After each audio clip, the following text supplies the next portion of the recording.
ఒకటి కాదు, 2 కాదు, 9,35,00,000 దాన్ని స్కెచ్ అంటారో, స్కామ్ అంటారో, వీడియో పూర్తిగా చూసిన తర్వాత మీరే చెప్పండి. లేదా ఆర్ట్ అంటారా?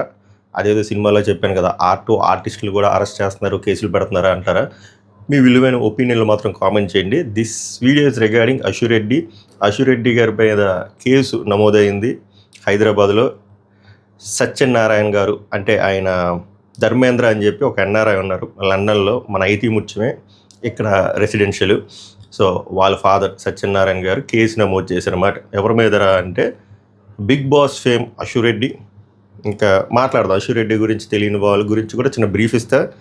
ఈమె ఎవరు, ఎలా సెలబ్రిటీ అయ్యింది, అసలు ఈమె పైన ఈ కేసులు ఏంటి, ఇప్పుడు అశురెడ్డి పైన అశురెడ్డిని అరెస్ట్ చేస్తారా, లేదా ఆమె ఏమైనా కౌంటర్ ఇచ్చారా, ఫ్యూచర్లో ఏమవబోతుంది, అండ్ మనం ఎలాగా జాగ్రత్తగా ఉండాలి ఫ్రమ్ దీస్ బేబ్స్ గురించి కూడా మాట్లాడుకుందాం.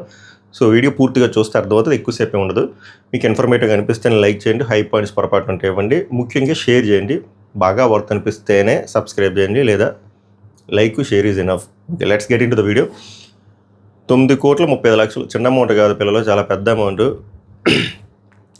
ఈవిడ గురించి తెలుసుకుందాం. అసలు అశురెడ్డి ఎవరు, ఎంతమంది తెలుసు అశురెడ్డి ఎవరు?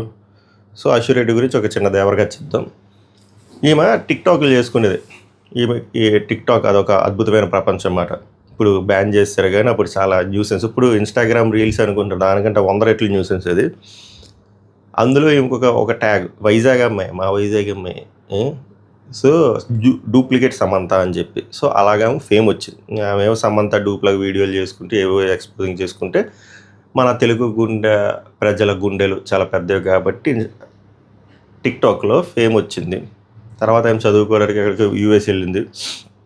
తర్వాత మీకు తెలుసు కదా, మన బిగ్ బాస్ మాయకి కొంచెం ఫేమ్ వస్తే చాలు లాగేస్తాడు. సో సీజన్ 3కి లాగాడు, బిగ్ బాస్ సీజన్ 3 2019. ఓకేనా. ఈ అమ్మాయి ఈ 9.35 స్టోరీ స్కెచ్ ఇది ఉందో చూసారా, ఇది 2018 to 2025. జాగ్రత్త వినండి, మీకు టైం లైన్స్ అర్థం అవుతాయి. సో 2019లో ఆమె బిగ్ బాస్కి వచ్చారు సీజన్ 3. రాహుల్ సిప్లిగంజ్ గెలిచాడు కదా, ఆ సీజన్ 3 వారాలు ఉండి అక్క వెళ్ళిపోయింది. తర్వాత ఓటీటీ పెట్టారు, మరి ఇంకో 2 వెళ్ళిపోయిన తర్వాత అక్క దానికి వచ్చింది. అక్కడ 7-8 వారాలు ఉంది, వెళ్ళిపోయింది. తర్వాత అక్క ఎక్కడైనా కనబడ్డా పెద్ద పెద్ద సినిమాల్లో, ఏమైనా సినిమాలు అంటే లేదు. ఇప్పుడు ఏవో విక్రమాన్ అలాంటి వెబ్ సిరీస్లో కనబడుతుంది సడన్గా. ముందు ఎక్కడ కనబడేదిరా అంటే బెట్టింగ్ యాప్, వచ్చమైన బెట్టింగ్ యాప్లో అక్క విచ్చలవిడిగా ప్రమోట్ చేసింది. నాకు తెలిసి ఆ పైసలే బోల్డ్ వస్తాయి, మరి ఆ పైసలు ఏమేమి మనకు తెలియదు. ఇదంతా ఇన్వెస్టిగేషన్లో ఉంది కాబట్టి మనకి మొత్తం అయ్యాకే తెలుస్తుంది. సో అక్క గురించి నేను చెప్తున్నా ఏం జరిగిందని. సో అక్క ఎలా ఫేమస్ అంటే టిక్టాక్, తర్వాత బిగ్ బాస్, రెండు బిగ్ బాస్ ఎంట్రీలు, బెట్టింగ్ యాప్ ప్రమోషన్లు, చిన్న చితక వెబ్ సిరీస్లు. దిస్ ఇస్ అక్క బయోగ్రఫీ.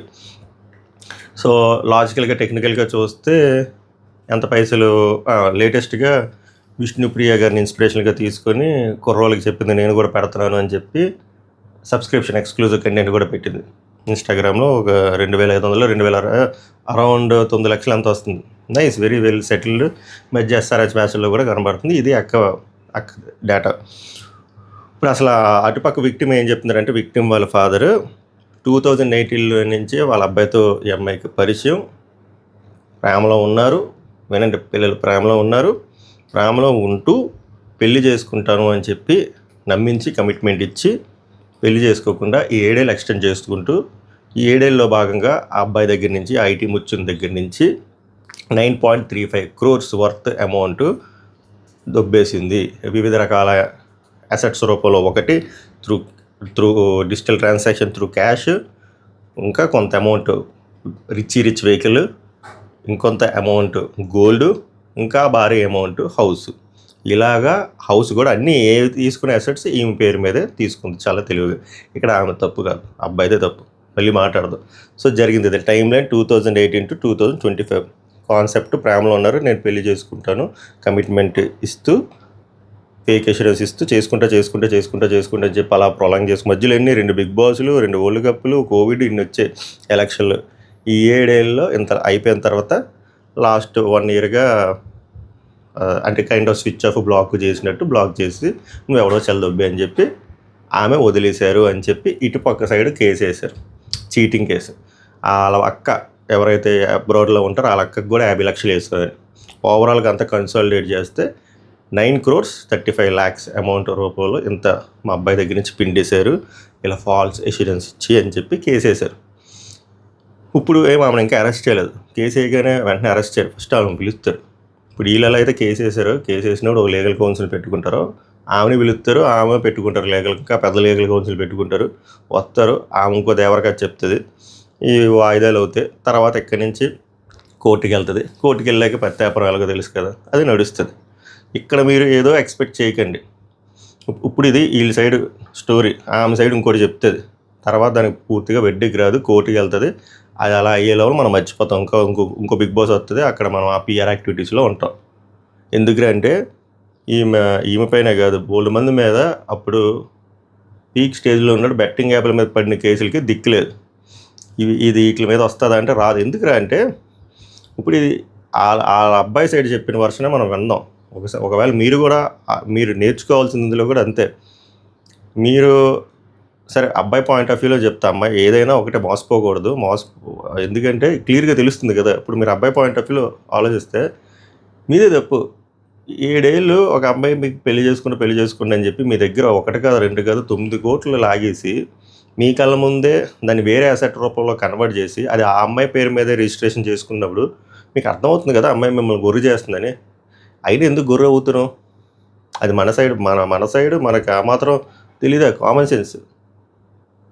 ఇప్పుడు నిజంగా కమిట్మెంట్, నిజంగా లవ్లో ఉన్న వాళ్ళు, నిజంగా రిలేషన్షిప్లో ఉన్నవాళ్ళు ఆ అమౌంట్ ఇలా బేబీ నాకు కారు కొను, బేబీ నాకు ఇల్లు కొను అనరు. ఆ అమౌంట్ జాగ్రత్తగా ఉంచరా, దాన్ని మంచిగా రెవెన్యూ వచ్చేటట్టు ఏదైనా వేరే దాంట్లో ఏదైనా పెట్టు, మనం పెళ్లి చేసుకున్నాక మనకు హెల్ప్ అవుతుంది, రేపు పొద్దున మనకు పిల్లలు పుట్టినా మనకు హెల్ప్ అవుతుంది అని చెప్పి అలాంటి ఐడియాలు ఇస్తారు చెప్పి. కానీ బేబీ నాకు కారు కొను, బేబీ నాకు అపార్ట్మెంట్ కొను ఇలాంటివి చెప్పరు కదా. అలా చెప్తున్నారు అంటే అక్కడ అమ్మూరు కత్తారు, మీకు అర్థం కావాలి. అప్పుడు మీరు టెస్టింగ్కి వెంటనే బేబీ నేను నీ కారు కొంటాను, బేబీ నువ్వు నా హౌస్ లోన్ కట్టి అని అయిపోదు. అప్పుడు బేబీ సినిమాలో బేబీకి బయటకు వచ్చేస్తుంది కట్ట. సో ఎవరైనా మిమ్మల్ని కమిట్మెంట్ అడుగుతున్నారు ఇలాంటి రూపంలో, ఏ రూపంలో అయినా సరే అడుగుతున్నారు అంటే అది ఫేక్. అప్పుడు మీరు స్మార్ట్గా ప్లే చేయాలి, ఎలాగ వదిలించుకోవాలి, ఇది నిజమైన రిలేషన్షిప్ కాదని చెప్పి.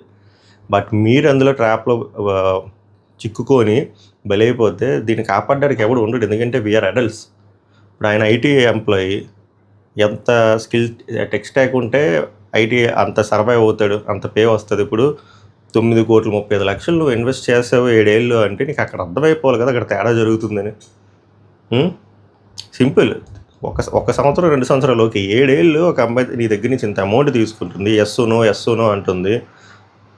నువ్వు ఎక్కడో ఉంటావు, దగ్గర ఉంటేనే దిక్కులేదు ఈ రోజుల్లో అమ్మాయి అబ్బాయిలకి. నువ్వు ఏడా ఉంటావు, అమ్మాయి ఏడా ఉంటుంది.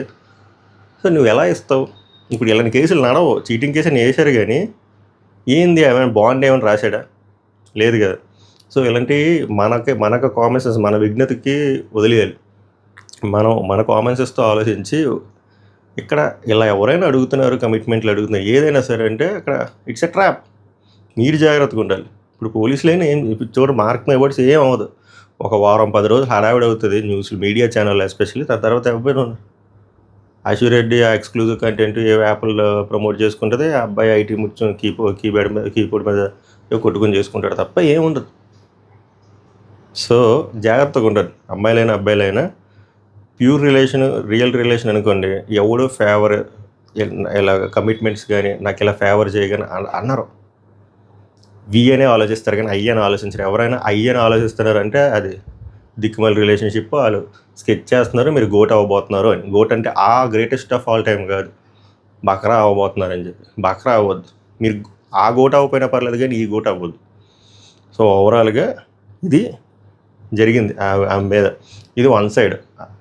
ఇప్పుడు వరకు మనం వింటుందంతా వన్ సైడ్. వాళ్ళు ఇలా కేసు ఫైల్ చేశారు, ఇంత అమౌంట్ ఆ ప్రూఫ్లన్నీ వాళ్ళు ఇచ్చారు. ఇప్పుడు నెక్స్ట్ ప్రాసెస్ ఏంటంటే ఆమెను పిలుస్తారు. ఆమె సోలోగా రాదు, ఎందా చెప్పినట్టు లీగల్ కౌన్సిల్ అంటే అడ్వకేట్తో వస్తారు, వాళ్ళు ఏదో చెప్తారు, ఇదంతా వర్కౌట్ అవ్వట్లేదని చెప్పి ఒక కేసు డైరెక్ట్గా ఇక్కడి నుంచి జ్యుడిషియల్ అంటే కోర్టుకి వెళ్తుంది. అక్కడి నుంచి ఇది క్రిమినల్ కేసు కూడా ఉండదు, సివిల్ కేసు కింద వెళ్తుంది, నడుపుతారు లోవర్ కోర్టులో. నడుపు వాళ్ళకి ఆయాసం వాళ్ళు పోచేంతవరకు. మళ్ళీ చెప్తుంది ఇందులో టేక్ అవే పాయింట్, జాగ్రత్తగా ఉండండి. ఎస్పెషల్ అబ్బాయిలు కక్కుర్తి ఆపుకోండి, ఆకలి ఆపుకోండి. మీ ఆకలే మీకు బొక్క పెడుతుంది. మీ ఆకలినే క్యాష్ చేసుకొని మింగేస్తున్నారు. మీరు మింగుకుపోయి లాస్ట్లో వచ్చి నేను మింగుకుపోయాను బ్రో అంటే మింగుకుపోకముందే జాగ్రత్తగా ఉండండి. ఆకలిని కంట్రోల్ చేసుకోండి. అర్థమవుతుంది. దానికి వేరే వేరే వేస్ ఉన్నాయి, కంట్రోల్ చేసుకోండి. గోట్ అవ్వద్దు, ది గోట్ అవ్వండి. సవగ నమస్కారం, ధన్యవాదాలు.